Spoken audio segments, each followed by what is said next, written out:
evening, everyone, and welcome to another edition of Spanning the Need. I'm your host, Anthony Spano. Tonight, we got a great subject: sports, youth, officials, and then bad behavior. So we're going to be talking a lot about it, and who else to do that with is the founding member of Offside, an Emmy-winning producer, soccer official, soccer dad as well, Brian Barlow. Brian, thank you for joining me tonight. Bravo, great introduction. Yeah, I don't know if this is a good subject to talk about, but it's definitely a subject to talk about. I agree with you. I think, and we'll kind of get into that a little bit about, as a fellow official, I have seen a lot of behavior. You see it all over the internet. You see videos of parents attacking parents, parents attacking officials at youth games, even high school games now. So you're starting to see that trend even wider. And we'll talk a little bit about that. But Brian, before we get into it, talk a little bit about your background and kind of where it all worked up to. Gosh, that could be its own show. So I have a pretty vast background. I went to college to become an airline pilot.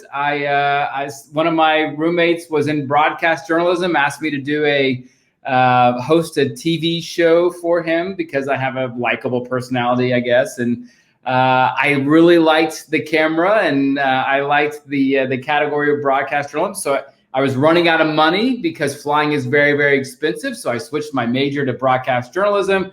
Got out of college, got into television, and then eventually became a producer. I've been very fortunate. I've had some pretty big projects. I've worked the American Idol, the finale of American Idol, the year that Carrie Underwood won. I got to do the 2000. That was the very first year, wasn't that? The second year, actually. Second year. Yeah, and it was a big deal. Like it was really it really helped me launch what would eventually be my own marketing company. But I got to work for ESPN and do the national championship football game on ABC in 2002. And so I took all that experience and fun, and I started my own marketing / creative agency. And then I eventually became a speaker. Eventually people, believe it or not, pay me to speak. And that's actually been really probably the most fun part of my career. And so I took all those assets, and as you all know, I'm also a soccer official at the collegiate level, and I took all those assets, and one day I heard all this crap on the soccer field, and my kids were refs, and I was thinking, my God, people are ignorant. They're so biased when they're at their child's youth sporting event, and they create such a toxic, negative environment, and an environment that's supposed to be fun and developmental and learning, and the stuff they say and the way they act is so vile. I just thought, man, I should start a Facebook page and promote it and make fun of the crap that we as officials hear and experience at youth sporting events. So I started this page called Offside. And the reason I called it Offside is the number one reason is all these soccer parents, first off, they're screaming and yelling. Secondly, they're screaming and yelling inaccuracies. Offsides, that's offsides. Okay, you can't be offside on both halves of the field. It's never plural, it's always singular. So number one, you've lost all credibility by yelling an inaccurate word. So I named the page Offside, basically to make fun of people at soccer events, soccer games. And lo and behold, this little page was just meant to make fun of people and to basically take my sense of humor and my satire and my comedic strategies and really just humiliate people for the way they act at sporting events. And the page accidentally went viral. And I think we look at it as, and you can find him on Facebook at Offsides.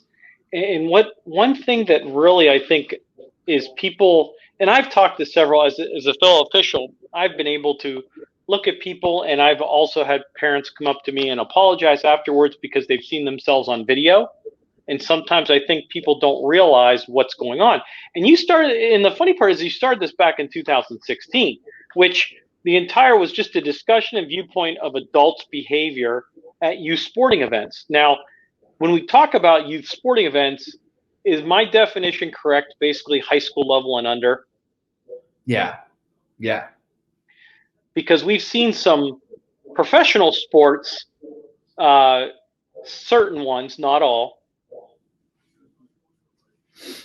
kind of have bad behavior, especially when they're getting tossed out of a basketball game or even a baseball game. Well, I do come from the theory that is a trickle down effect. I come from the theory that we as adults look at pro sports as an opportunity and a climate to where we can act and say however we feel. Oftentimes our children are with us and the officials are never really going to say anything. And so I think what happens is that is the learning. That's kindergarten. That's the learning ground for our children to go, hey, mom and dad hate the officials. Mom and dad boo the officials. Mom and dad think officials suck. And so that trickles down. And so for me, pro sports is, yes, off limits. You can act however you want, I guess. I mean, if you want to act like a fool at a basketball game or an NFL football game or an MLS soccer game, I guess, act a fool, I guess, or at a college game. But man, the people around you, specifically your family, your friends, your children, they absorb and they are sponges and they become what they think is acceptable. And so for me, it trickles out. I would love the pro sports to go, hey, lay off the officials. We're not your verbal punching bags. Act like an adult when you show up to our arena. The Masters, PGA, the Masters, when you go to the Masters, and I've been several times, I'm very fortunate, I'm an avid golfer. The first time I went there, I was told how I was going to look, how I was going to act, how I was going to behave, my sportsmanship, what was tolerated, what wasn't. And I knew up front, if I didn't act and look and sound a certain way, I would lose the privilege of getting to watch the Masters. And a prime example, beautiful day, Thursday, opening round. Beautiful. I'm in heaven. The grounds at the Masters is beautiful, right? Always want to go one day. Dude, it's heaven on earth. I'm taking it all in. The sun is shining. The sky is blue. Everything around me is green as far as the grass and the azaleas are all different. It's beautiful. And I sit on this foothill and I just want to take it in. So I lean back on the foothill and I lay down and I take it all in. And within like 20 seconds, there were 5 unarmed, ununiformed security people around me. And they said, sir, we're going to ask you to stand up. And I stood up immediately. And I said, I'm so sorry. And they're like, hey, when you agree and bought your tickets, there is no laying on the grounds of the Masters. If we catch you doing this again, we'll escort you off the property and you lose the privilege of future tickets. I'm sorry. My misunderstanding. My point to this story is they're the most affluent, oftentimes the most affluent, privileged people in our country get to go to the Masters. We tell them this is how you're going to act. And if not, whammo, you're out of here. And so I know that it works, but pro sports often does not set the standard, the expectation, or have an accountability plan. So what happens? Crap. Trickles down and it's crap. Well, I think what happens is the only difference is they're getting paid millions of dollars. I mean, give them $10 million. I'm going to argue with the official, and they get fined $50,000 for getting ejected. It's like, so we look at that, and I'll be very honest. I have, in my 20-year career, there has always been that one fan that gets ejected. That basically, it's not everyone. It's always like it's like an official. All the officials, you got one bad apple in the group. That's the that kind of. But at the same time, I have no problem if a fan is like ready to go. They're cheering, great, no problem. It's when they start throwing language, throwing punches, and I think one thing that really made it, at least for you, is in Arkansas. This is how you all started. You got a video of a youth or a parent a soccer ball, kicked a soccer ball at a youth referee Yeah. in Arkansas, and Yeah. it went viral. And Yeah. I think the official was like 16 years old. Mhm. I think they're a teenager, Yeah. and that's how we treat teenagers who's doing probably a 10-year-old game. It was a 10-year-old game. And the 10-year-old, from what I understand, the keeper got kicked or something that caused the parents to listen. Here's what I tell parents: if you don't want little Sally or little Sammy to get kicked, put him in ballet. Don't put him in soccer. Don't put him in football. Don't put him in basketball. Maybe try golf. Maybe try ballet. Maybe try diving. But if you're going to act that way because your player got kicked or pushed or shoved, give me a break. Well, I understand you want to defend your kid. There's nothing wrong with it. If someone harms your kid, you want to be there for him. But I think that the notion of the whole thing is there was a foul called, there was a red card given, but the parent in soccer it's a little bit delay. It's more of a delay compared to where it's flags or football or basketball. You blow your whistle. They were going to make the call. The parents just wanted it right away, if I'm not mistaken. Well, if I remember the video correctly, actually, she wanted a card to go along with it, or she was either she wanted the card or he got a card and she didn't like the fact that he got a card. I mean, again, it's just the whole entitlement thing. It's the whole, how dare you talk to my child? How dare you punish my child? How dare you allow a foul?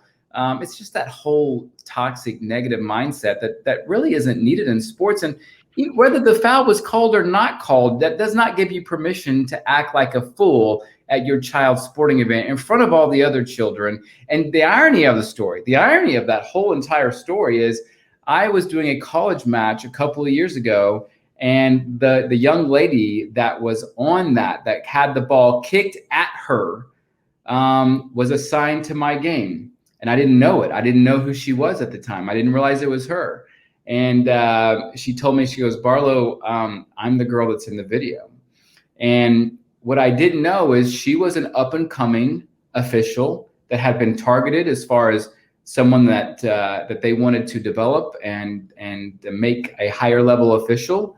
And so that little U10 game actually had one of the best referees in our region. And today, actually 4 days ago, I was in South Carolina at regionals where she was selected as to be a national invite. So just be careful who you're yelling at. The officials usually know what they're doing. Usually, I know there's some bad ones out there. We all make bad calls. We all do. We all make mistakes. No one's done 100% on a game ever, even at the highest level. Exactly. But that official is now considered one of the country's best.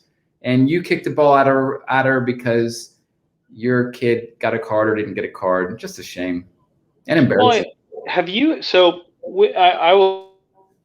But and it's weird that you started this in 2016, and just last year, the National Federation for High School Athletics actually sent out a letter about parents' behavior for the first time to acknowledge that it was getting worse over the years. Yes, they did. However, I do ref high school at times, and it was as bad as I've ever seen it. Again, words on a paper have no spine, and I need to see action. I need to see accountability. And listen, I appreciate the attempt, but there has to be harsh sanctions to the way people, especially high school. Listen, I listened to a dad berate a coach for playing some sub players in a playoff game where they were losing because the parent wanted the coach to put in the all-stars so they had a chance to win.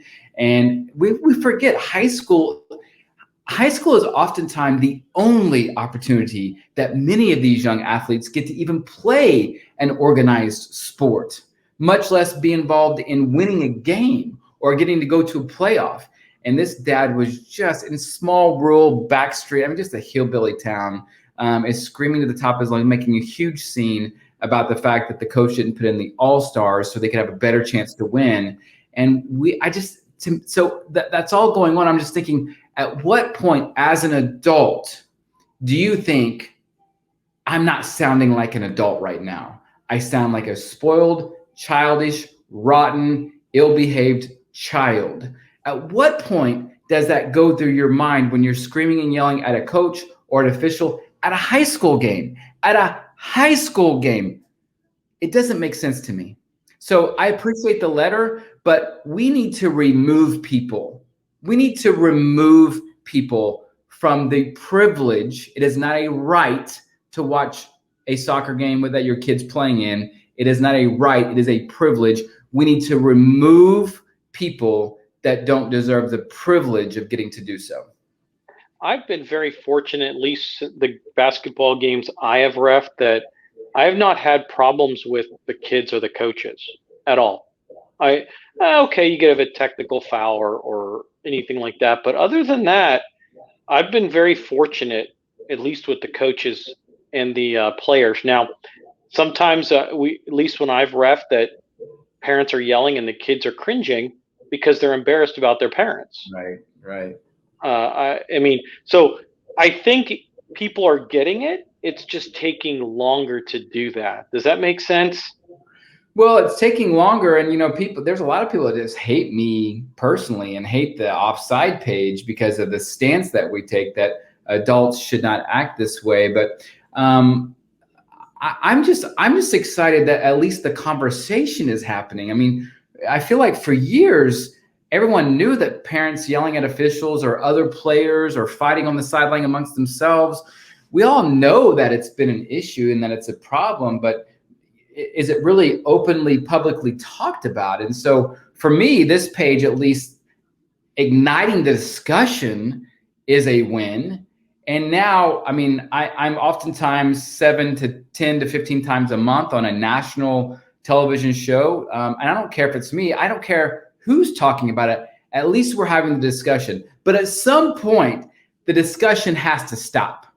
At some point, we have to stop talking and start doing. And I'm looking for the club, the association, the pro organization. I'm looking for those, what I call mavericks. I'm looking for the group of people, the board of directors, the organization, the ownership that's going to come out and say, hey, when you attend our games, you're invited and we want you there.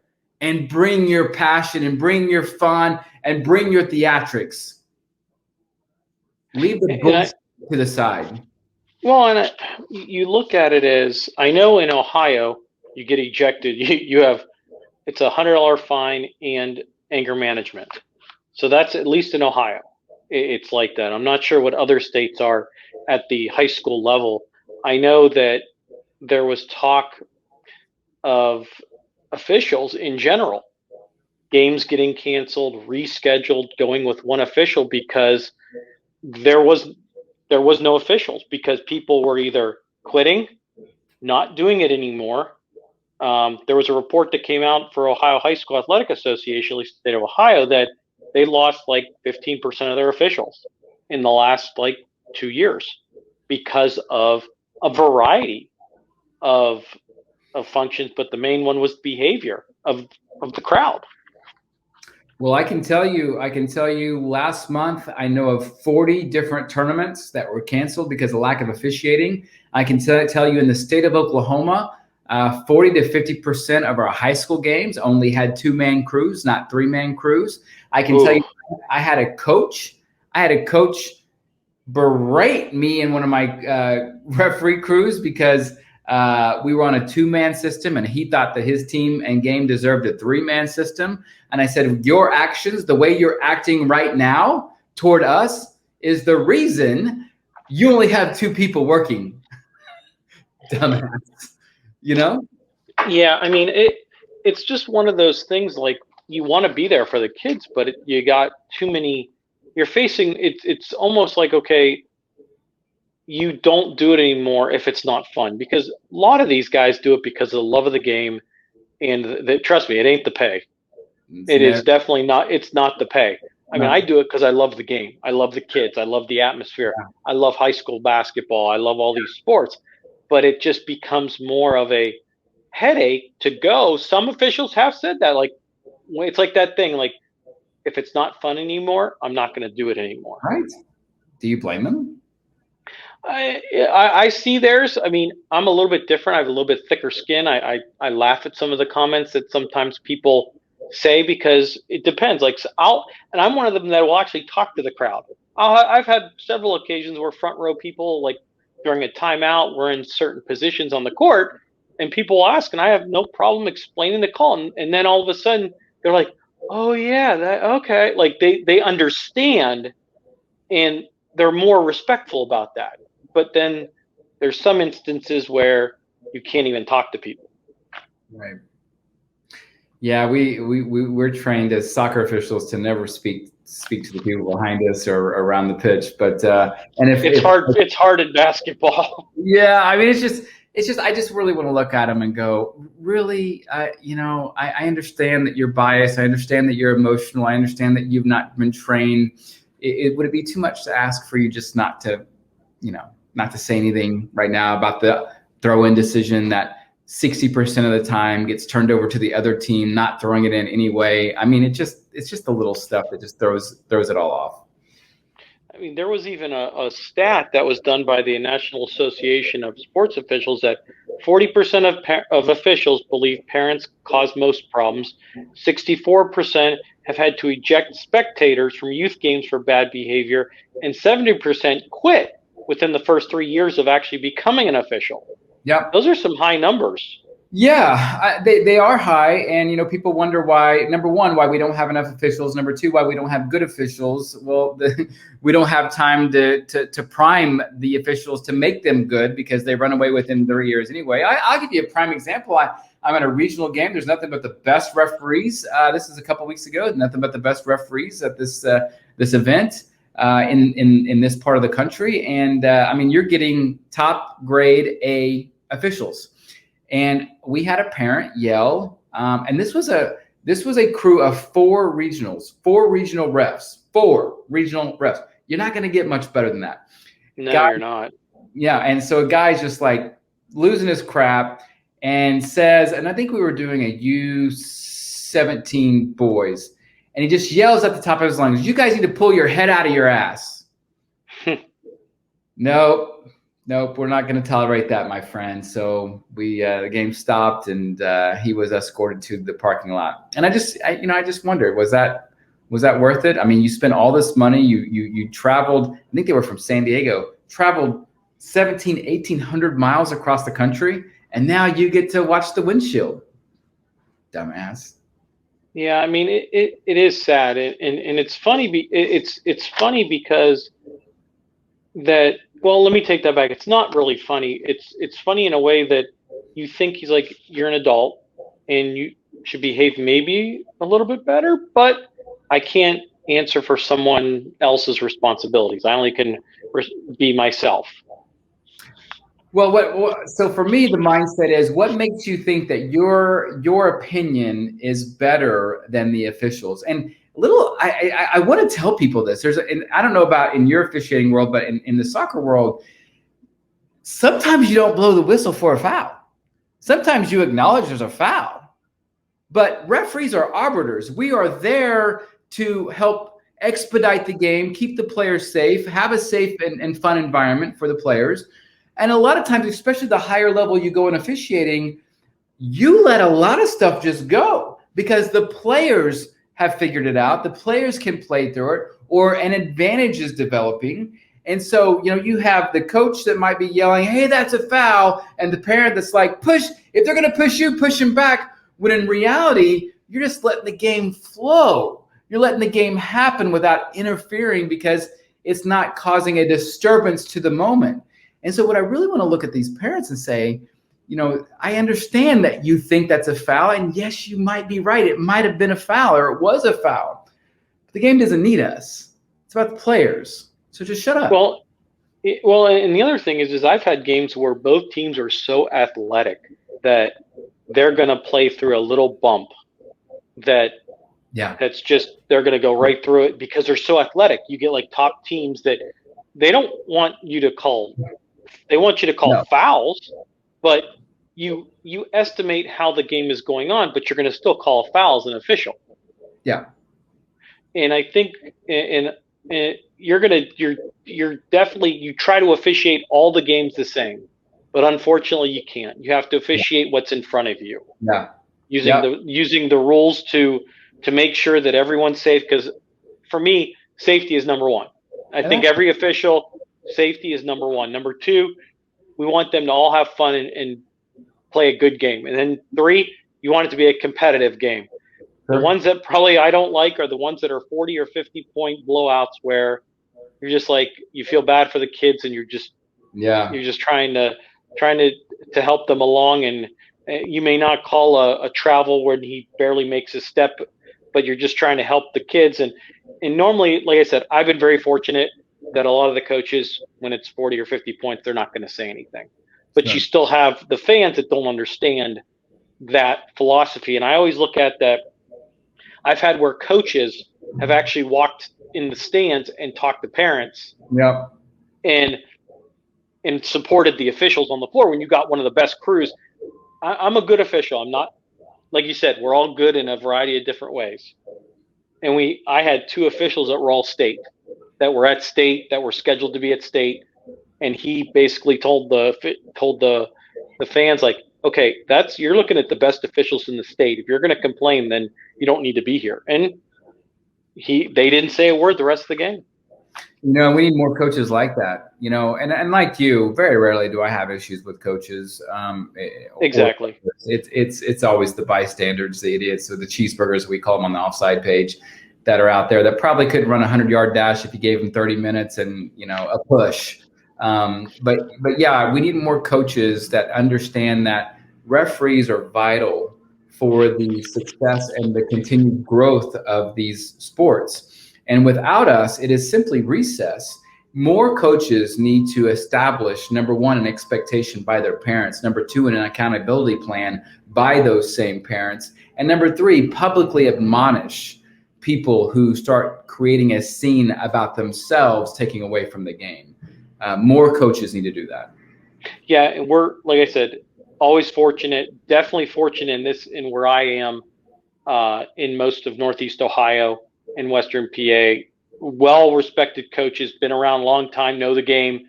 But I've still heard a lot of stories in other parts of the country and videos. I mean, I saw one video that a mom loses her cool and her son's soccer ball gets carded, and then she swears and kicks a ball right at the referee. And then another one where a parent charges at on a basketball court, and then the ref goes down. Some of these videos that we look at, and another one, a brawl at a youth football game. Yeah. I mean, what do you say when you see these? Do you just shake your head, or? Well, when I first started the page, I was blown away by, number one, the massive videos that I would receive, and number two, the content within the videos, the children crying, the children begging their parents to shut up or back away, or pulling their parents away from a brawl. The kids are doing this. So I'm no longer shocked, unfortunately. I'm no longer shell-shocked when I receive, and we receive videos every single day for every part of this world. No longer shocked. I am ashamed, though. It's shameful. It's shameful that we as adults think that this behavior is acceptable, that oftentimes we as adults and spectators sit by and simply watch it and don't do anything about it, which is, again, why I make the cry. If you start to see referee abuse or start to see someone acting a fool at a youth sporting event, the best thing that you can do is, number one, ask them to stop. Number two is to grab your phone and hold it up like you're videotaping. Oftentimes that detours them. And then number three, if they don't, send the video to the offside page. If it's good enough, we pay $100 and we put it on the page, and we let the world see your actions at your kids' sporting events. And let me tell you something, we've had parents whose kids have been kicked off. We've had parents whose kids have been asked to leave teams. We've had teams be eliminated from a club. We've had state associations sanction people based on what they see on our videos. So again, is it controversial? Yeah. Do I give a damn? No, I don't.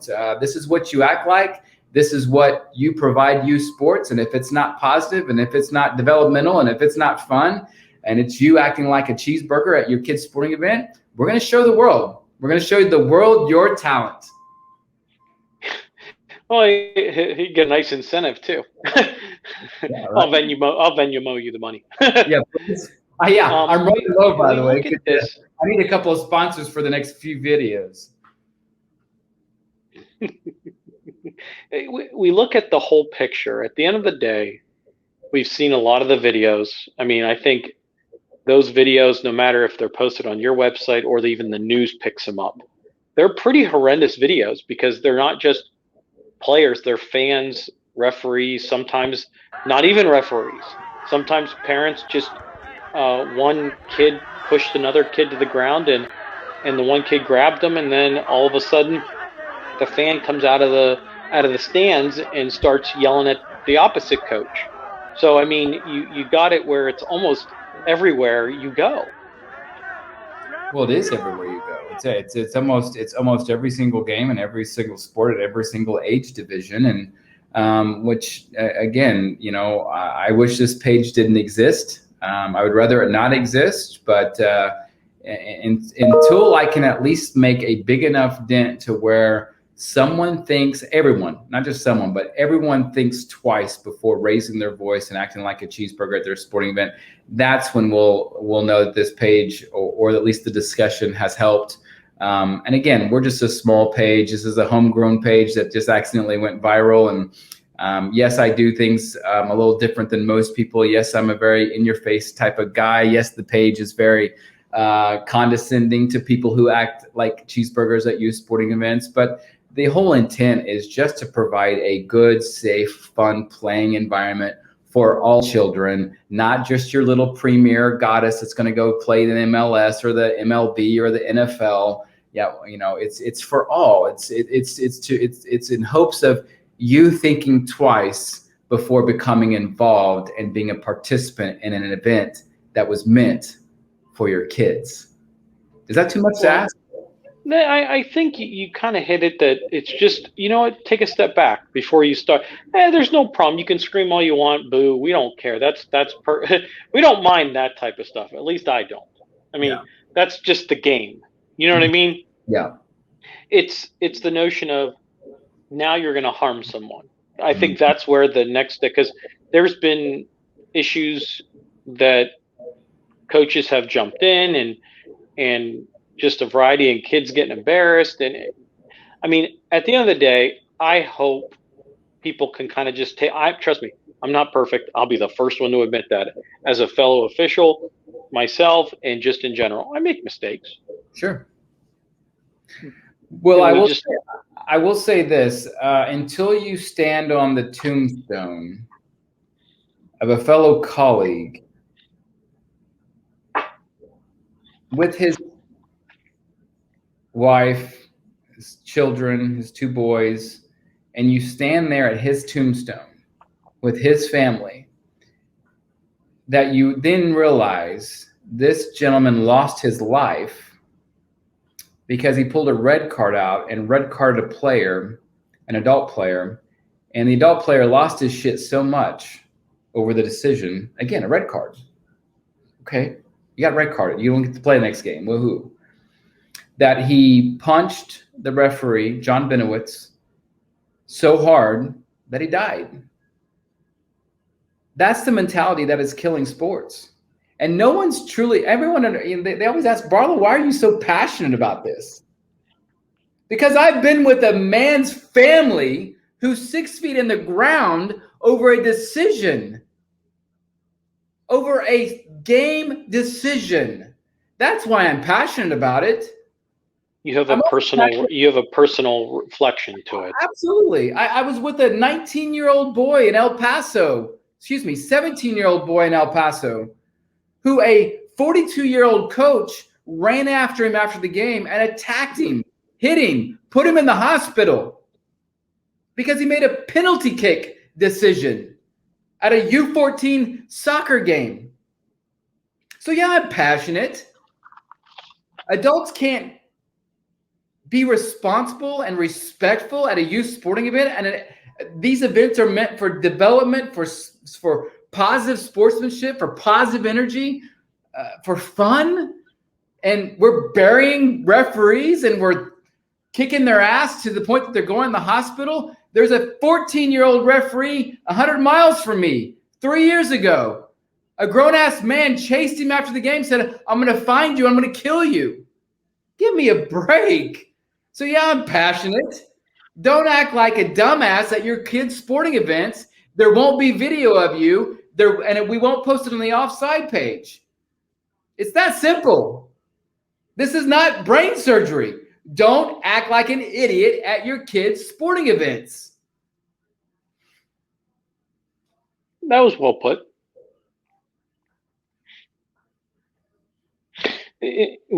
We look at that as those are some good examples of how bad it can get. I mean, I think you kind of hit that. People are like, oh, I was just yelling at him or anything. That's fine. You yell is one thing. Yell all you want. We don't. It is. I get people that yell at me all the time as an official. Doesn't bother me. I enjoy the game. But those examples take it to the next level. Well, and let me say this. While I appreciate the fact that you have thicker skin, it manifests. It starts with someone thinking, he didn't say anything because I yelled or I booed, and it oftentimes manifests. I don't know in your sports. In my sport, soccer, it manifests itself. So we teach our young referees, when you hear it and it becomes public, personal, or provocative, deal with it early, because what happens if you don't? It manifests itself, and then it feeds into the cheeseburger mentality of, well, they're not going to do anything. I'm going to say it more. I'm going to say it louder. I'm going to say it many more times. And by the end of the game, I'm chasing the referee, telling him I'm going to find him and kill him. It has to get out of the mentality of, I've got thicker skin and I can handle it. We have to get in the mentality of, once we hear it, once we absorb it, once we understand it affects the game in a negative way, we have to absorb it and get rid of it. I agree. It's the exact same way. If you're not going to call it in the first quarter or the first half, then you're not going to call it in the second half. Right. Depending on what the issue is. Correct. Other than we in one big stat that I think really hit it home, the National Association for Officials did, but then also we talked a little bit about the National Federation of State High Schools said 80% of high school officials are quitting before their third year, almost the same as what the Officials Association came out. Now you have the State Federation saying this. So we're probably 3 weeks away from, maybe 2 weeks away from the start of the season for fall sports, soccer, football, volleyball. And I know, at least from what I'm hearing, is there is a huge void of officials. Is that what you're hearing? Or are we going to be good for the fall? What's that? What are you hearing? I'm hearing? It's what I know. I mean, it's bad. There's marketing efforts right now, and I think they're a day late and a dollar short, quite frankly. But everyone's trying to figure out, how are we going to create a pool of more officials? And here's the worst news: let's say we do get more officials. They're going to be inexperienced. They're going to be very green, and we're going to throw them in the fire. And we're going to tell them, hey, here are the tools to be successful, but we're going to put them on what I call the field of failure.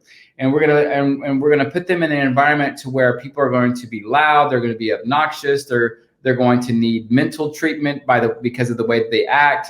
And so we put these officials in these environments, and then they walk away. And sometimes game 1, and sometimes game 6, and sometimes 6 months, 12 months, 2 years. It all varies, but we don't have a conditioning plan of referee retention, which is just as poisonous as having a referee shortage issue. Yeah, I was talking to some of my fellow officials. I keep saying, I've been very fortunate. I'm very fortunate. We're doing a lot of what you're saying here, but we've just been doing it since I've started. And I think because a lot of the older guys said that, we need to keep them going. You know what I mean? But at the same time, is what you're saying, we still have the people quitting. We still have those high numbers of you got the third years leaving, and then you got these first and second years going straight up to varsity because we don't have enough guys to do it. Yeah. So in the pandemic made it even worse. Right. No, I did. Because people didn't want to deal with COVID. And still don't, to some degree. Yeah. I mean, we're fortunate that we can do and enjoy the sports that we do. So it's going to be interesting to see what happens. I know you're in the collegiate. Are you guys seeing a shortage, or are you guys? Yeah. You are. Yeah. There's a shortage across the board in all levels of soccer, except for the professional level. Once you get to professional level, they can pull who they need, when they need, and how they need. But it's just you add Corona onto an already toxic environment and a toxic trend of losing referees and not having a high referee retention plan, and it's a bad mixture and a bad formula, and I think what's going to happen in the next 12 to 24 months is going to be a very troubling reality for a lot of organizations, for a lot of high schools, for a lot of associations. I think you're going to unfortunately get to see just how much referees are needed for your tournaments and for your games and for your leagues. Okay, Brian, I appreciate you taking time. What does the future of Offside look like? I mean, I know people send you videos every day, but where do you want to go with this to continue? I know we talked a little bit about, but what do you want to accomplish in the future even more? Well, there's what most people don't know is there's two sides to Offside. There's the shaming and the public humiliation of how people act at sporting events, and then there's also the educational and development side of referees. And so I actually have an academy called Offside Academy, and it's built on teaching soccer officials how to do the things needed to be upper level referees and to manage certain situations to be considered an upper level referee. So there's that part, and then I'm considering franchising the Offside brand to local states in all 50 states. So there's at least a voice locally for each state where people can go for whether it's education, whether it's content, referee training, or the own state's ability to say, hey, if you live in the state of Texas and we see you acting like Cheeseburger and we post it on this page, you're going to be sanctioned and not allowed to attend an official sport in the state of Texas. So to answer your question, the future of Offside is local. Right now it's very national, but I'm just one person, and my schedule is very demanding. And I'm trying to get more people involved in the brand, and I'm trying to give states more leeway to use the brand in hopes that we can shame more people and develop more referees. One way to put it. Well, Brian, I appreciate you taking time to just talk about offsides, to talk about the behavior of youth and just in general for youth sports. Hopefully people understand that it's just not in one area, it's all across the country.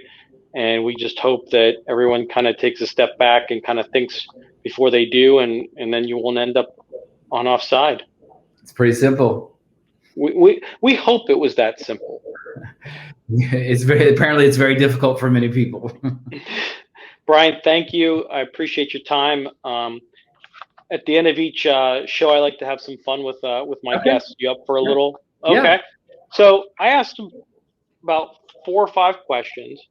The questions are so our guests can get to know you a little bit more. You have a family. I mean, people don't know that, but just before we start, explain a little bit about your family. So I have what's called Irish twins. People don't typically know this, but Irish twins are 2 siblings that were born within 14 months of each other. And so I have 2 17-year-olds. They are the joy of my life. They're one of them is actually Eli is actually one of our region's best young officials, not because of me, but because of him. And then my daughter Zozo, she actually tried officiating for a couple of years, absolutely hated it. Was a part of getting to experience cheeseburger behavior, and she had enough of that and said, Dad, I don't want to do it anymore. But I have 2 beautiful kids, and so family life is very, very good. Okay. So what would you think? So any answer can be professional or personal. It's your call. I say there's no right or wrong answer, but I've heard some answers. I'll just leave it at that. What would be your best accomplishment? Uh, my best accomplishments. Wow, I have so many. No, I'm just kidding. I'm kidding. I would say.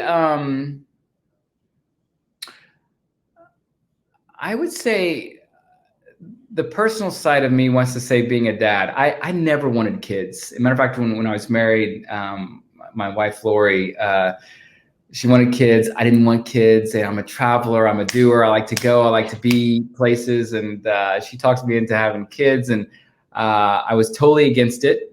But we had Eli and Zoe, and I have absolutely fallen in love with those two kids. And I'd like to think that my biggest accomplishment is just being the most loving, unconditional, loving dad that I could possibly be. Like those kids know that at any point that they need me, at any point that they need guidance, at any point that they just need to be goofy and have fun, I'm that guy and I'm that dad. So that's probably my biggest accomplishment from a personal standpoint. From a professional standpoint, I've got to do some pretty big soccer assignments, and those are always really, really fun. But I would say probably being able to fly my plane around. That's where I at peace. That's where I relax. I know that sounds probably crazy for a lot of people, but being in the air, flying my plane is probably my biggest accomplishment as far as what I like to do and where I go to get grounded. Happy wife, happy life. Best memory. It would probably be, I almost lost, God, this is going to take a turn. I almost lost my son, Eli, whenever he was 7. He has this rare condition called malignant hypothermia, which means if he gets administered anesthesia, he dies.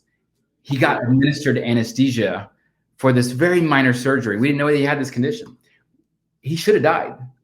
So my greatest memory was him being in a coma for 3 days and the moment of him coming out of the coma, and him opening his eyes and us realizing that not only was he going to be alive, but he was going to be normal. That's my greatest memory. I will never forget the feeling of watching him coming back to consciousness. It's probably the closest thing besides the Masters to feeling like heaven, whatever that looks like or feels like. I was so at peace and so grateful and so joyful and so nothing could tear me down was the moment and the day that I knew he had made it. That's my greatest memory. Okay. What is your greatest experience? I'm going to take you to golf now. I've had some of the best experiences professionally and personally. Getting to play Torrey Pines, California. Yeah, Craig Ranch in Dallas, Texas, and oh my gosh, the golf course in Jacksonville, Florida that they play the Players Championship on. Oh my gosh, I can't believe I've forgotten this one.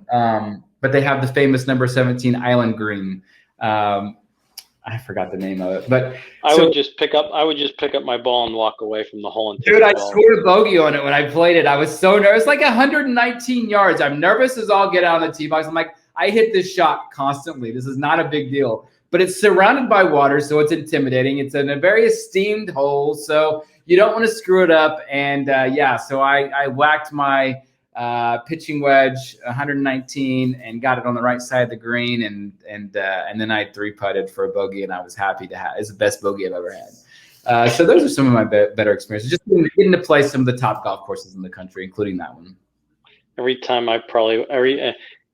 we were talking a little bit before about you like golf, and when I golf, you don't call it golf. You find a different name for it. That's okay. Who's your role model? Yeah, who's your role model? I would probably say Grant Cardone from a professional sense. He's very traditional, very hardworking ethic, very in-your-face marketer, very maverick-oriented.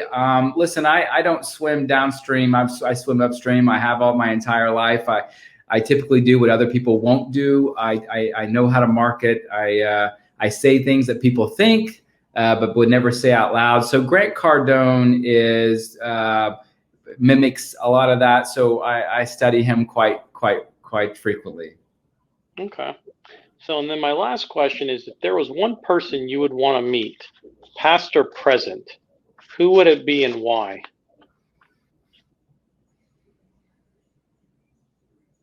This one you actually got to think about.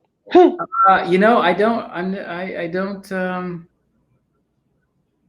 not a big autograph chaser. Like I don't treasure people. God, this is gonna sound so asshole-ish. I don't treasure people enough to want to, if they choose to be around me, great. But if they don't, that's fine too. And I'm not one of those guys that, you know, wants to meet somebody famous or anything like that. So, I mean, I don't know. I love America. I love the fact that I get to live in the United States.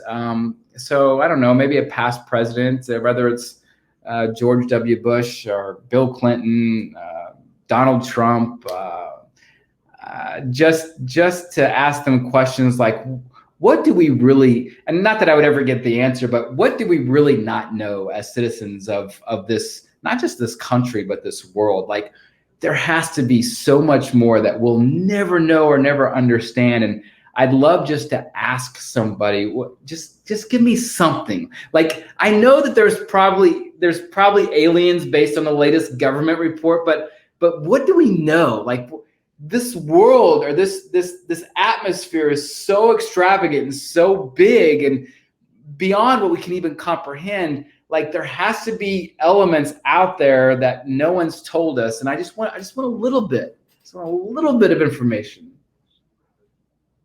Yeah, something enough just to get an answer. What don't we know? Yeah, what don't we know? Exactly. Brian, it's a pleasure. Thanks for joining us tonight, and I hope you enjoyed us.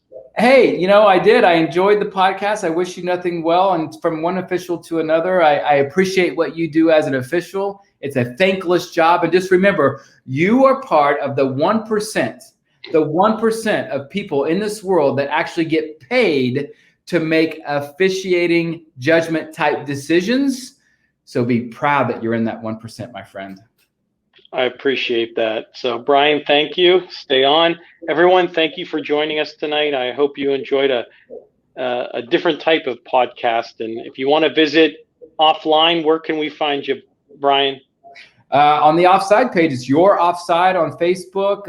And of course, you can I get a lot of emails to barlow@innovatecrazy.com. If you want to look at my speaking or my marketing or marketing consultation, it's innovatecrazy.com.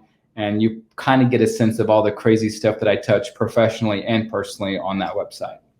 I appreciate Brian. Thank you, everyone, for joining us tonight. We hope you enjoyed. If you want to continue, watch some more of our episode's, please go to anthonyvspano.com for podcasts, announcements, and others. Please have a good night. God bless. Good night, everyone.